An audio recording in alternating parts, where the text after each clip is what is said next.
CES des Châteaux.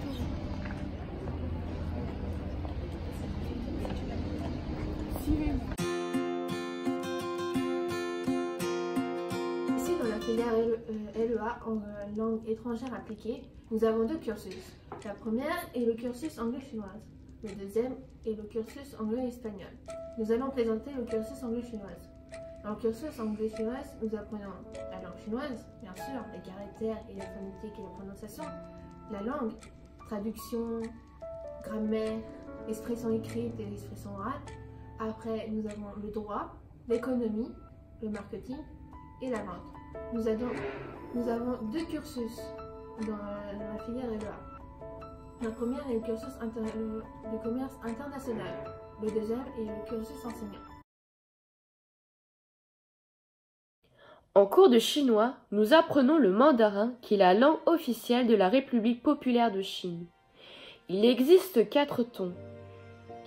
Le premier est ma qui signifie maman, le deuxième ma qui signifie chambre, le troisième ma qui signifie cheval et le quatrième ma qui signifie injurier. Il faut cependant faire attention aux prononciations car une erreur de ton peut changer le sens. Par exemple, ce veut dire 4, ce veut dire la mort.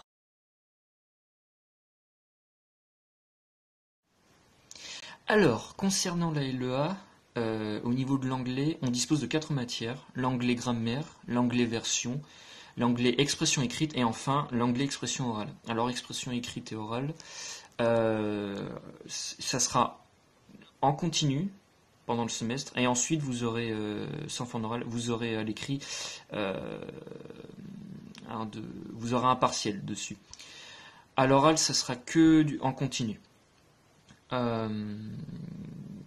Concernant l'anglais grammaire, ça sera des petites phrases ou des mots à trouver dans un texte, ou un petit texte, bien sûr, à traduire soit en anglais, soit en français.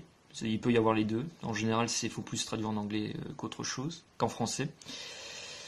En revanche, en version, vous aurez un texte en anglais. En général, c'est un article de journal d'actualité, et vous devrez le traduire en français.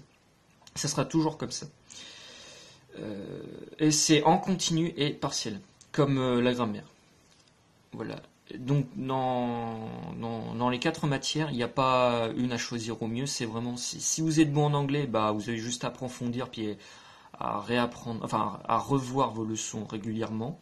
Mais si vous êtes quelqu'un qui a du mal en anglais, il vaut mieux travailler beaucoup, peut-être pas avec acharnement, mais beaucoup, voir plein de vidéos sur YouTube ou des streamings, avec des sous-titres en français, puis dans un premier temps, puis en anglais, puis ensuite sans sous-titres, et vous verrez que vous arriverez à maîtriser la langue anglaise avec, on va dire, avec perfection.